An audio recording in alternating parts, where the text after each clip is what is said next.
Hello good morning सेवारो सबैजनालाई म सुस्मी लिम्बू आशा छ तपाईहरु सबैजना सन्चै हुनुहुन्छ। यो चाहिँ मैले बिहान बनाउँदै गरेको भिडियो भएर तपाईहरुको दिन चाहिँ शुभ रहोस् हैन। आजको दिन खुसी सुखसँगै बितोस्। म चाहिँ आज चाहिँ तल दाइहरुकोमा जाने छु। औल हामी त मूल घर हाम्रो यता हो नि त यता माथि अनि त्यहाँदेखि दादाहरु चाहिँ तल बस्नुहुन्छ। अस्ति नै जानुपर्ने आएको 1-2 हप्ता भइसक्यो।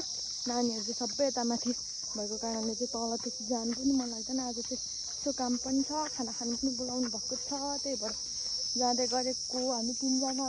आउ सरिस्ना हेलो गर्दै सबैजनालाई सरिस्ना सृजन यो चाहिँ अनि आम्मामा यहाँ हाम्रो बहिनीले लसुन रोप्नुको लागि मल पुरै असारी सकेछ। यो चाहिँ हाम्रो बहिनीले रोपेको खर्सानी बारी हो। अहिले त खर्सानी पाकेर पनि बोट मर्नु थालिसकेछ। कोदोहरु पनि कस्तो मजाले फलेछ त हौ। बाटोहरु चाहिँ अहिले पानी परेर रोकेपछि चाहिँ यतिको राम्रै भएको छ है। यहाँदेखि त कस्तो राम्रो देखिन्छ पर पुरा। अब उता हिमाल के पो यता हिमाल हैन रहेछ बादल पो रहेछ। पहिला हामी सानोमा यहाँ कम्ता धेरै घाँस काट्न आउँथ्यौं न यहाँनिर।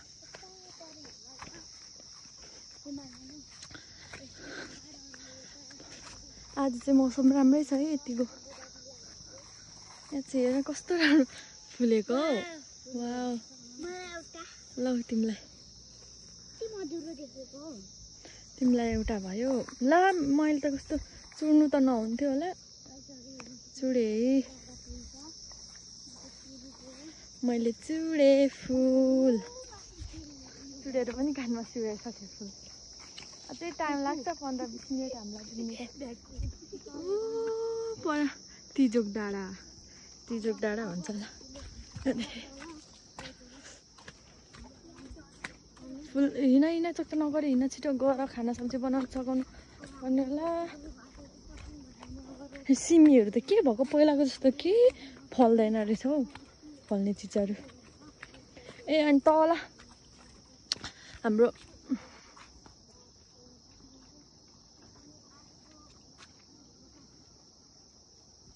अङ्कलहरू पनि तलै बस्नुहुन्छ नि त। हाम्रो बाबा जेठा हो, माइला कान्छा अनि अरू अङ्कलहरू पनि बस्नुहुन्छ। बोजू पनि त्यता हुनुहुन्छ। बोजूलाई पनि भेट्नुपर्ने छ। मैले बोजूलाई के लगिदिएको चाहिँ यता फुच्चीले बोकेर हिँडिरहेको छ। आया हौ बाटो नि कस्तो हौ। त्यो बाटो त नहिँडेको कति भयो। न त बुटुङ कुद्छ त। म त त्यसरी हिँड्नै सक्दिनँ हौ। केटाकेटीहरू पहिला हामी यही बाटो स्कुल जान्थ्यौँ सानोमा।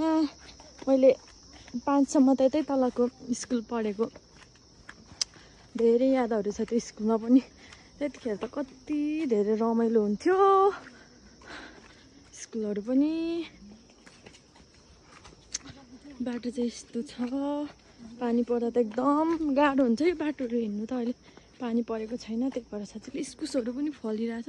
पाहाडमा चाहिँ साँच्चीकै सिस्नु यहाँ रहेछ कस्तो मजाले फुल लागेको रहेछ। सिस्नु देख्यौ। यो ज्यामिरको बोट त सानो भइगएछ। पहिला हामी स्कुलबाट फर्किँदा कति झुन्डी खान्थ्यौँ केटाकेटी हुँदा। चाहिँ त्यही हो 1 देखि 5 सम्म पढेको कति रमाइलो हुन्थ्यो स्कुल पढ्दा। साँच्ची भनेको यो स्कुलमा जति धेरै यादहरू र त्यो रमाइलो दिनहरू त कहिले पनि फर्केर आउँदैन होला। यो बाटो हिँडेकोहरू हामी चाहिँ यो बाटोदेखि झरेर यता आइपुग्यौँ। अब चाहिँ रोड जानुपर्ने हुन्छ। सरिस्मा हिँड जाउँ। धेरै रमाइलो हुन्थ्यो स्कुल पढ्दा त। हामी कति खेल्थ्यौँ त्यतिखेर त। चट्टी खेल्थ्यौँ अनि त्यहाँदेखि के पो खेल्थ्यौँ हौ। गोटी खेल्थ्यौँ। यो रुख चाहिँ मैले यो बोट चाहिँ धेरै मात्रामा मैले अरू ठाउँमा चाहिँ देखेकै छुइनँ। यसलाई चाहिँ हाँडे भन्छ। यो चाहिँ कालो कालो फल्छ कि मिठो हुन्छ। फलेपछि चाहिँ त्यो खानु अनि त्यसको दाना ठुलो हुन्छ। त्यो सुकेपछि फुटाएर खानु पनि दामी हुन्छ। यहाँतिर पुरा टिमुरको बोटहरू पनि थियो। अहिले त यहाँ पनि दिदीहरूको सबै पहिरो गएछ। जस्तिको बर्सात पानीले त खत्तमै गरेछ नि हौ। यहाँनिर कहाँ टिमुरको बोट थियो अहिले त रहेनछ टिमुरको बोट पनि।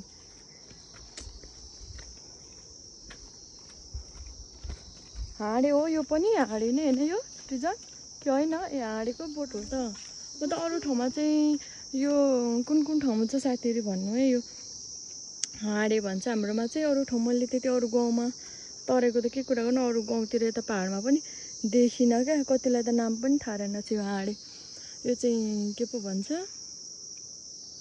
सानोमा हामी एकदम खान्थ्यौँ काँचोमा हरियो हुन्छ पछि पाक्दा चाहिँ कालो हुन्छ अनि त्यसको बोक्रा खान्थ्यौँ चुस्थ्यौँ अनि पछि दाना पनि फुटाएर खान्थ्यौँ कस्तो स्वादिलो हुन्थ्यो क्या त्यो दानाभित्रको गुदी पनि अहिलेको पानीले त बर्बादै गरेछ नि यस्तरी रोडतिर पुरा पहिरोहरू खसिरहेको छ यो चाहिँ हाम्रो जङ्गल हो यहाँ सानोमा हामी यहाँ घाँस काट्नु एकदम आउँथ्यौँ म त घाँस काट्नु पनि डर लाग्थ्यो किराहरू कम्ता हुन्थेन अहिले पनि किराहरू पुरा कराइराखेको छ जङ्गल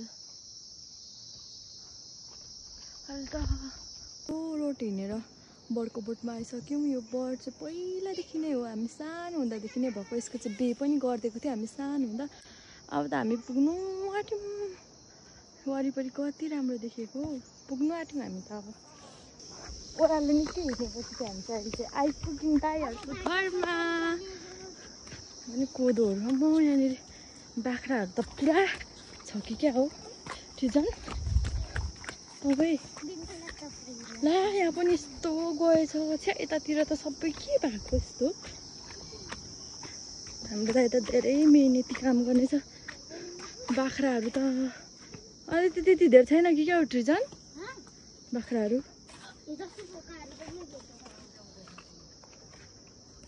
भिडियो बनाउँदा अर्को भाइ आयो उसको बहिनी हेर्नु पर्यो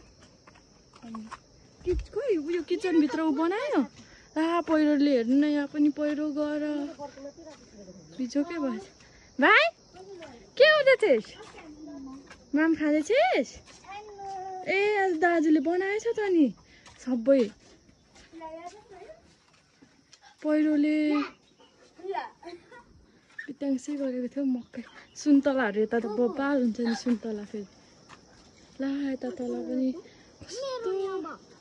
कस्तो पहिरो गएर किचनमा सबै भत्काएको थियो दाइहरूले यतिको बनाउनु भएछ अब चाहिँ म यहाँनिर किचनमा लाग्नुपर्ने छ भाउजूलाई अलिक सन्चो छैन र पाहुनाहरूलाई पनि यहाँ खाना दिनुपर्ने छ अरे अब कुखुराको मासु बनाउँछु मैले चाहिँ कराई बसेछ कि यति हुन्छ होला लोकल कुखुराको मासु बनाउनु पर्ने रहेछ त्यति राम्रो बनाउनु त आउँदैन अब बनाउँछु मैले चाहिँ मासु पकाइसकेर रेडी पनि भइसक्यो हामी चाहिँ खानाहरू खाइवरी सबैजना दिइवरी तल काकाहरूकोमा झर्दै गरेको यो बोजूलाई भेट्नु छ नि त विशेष चाहिँ यता तल चाहिँ काकाहरूको घर यहाँ तल मेरो माइला दाइको घरहरू एउटा देखेको मलाई वाउ कस्तो मजाले फलिराखेको यहाँदेखि त वारिपारि पनि कति मजाले देखिन्छ खोला बजेकै यहाँ त सुनिराखेको छैन ल खोला ओ तल छ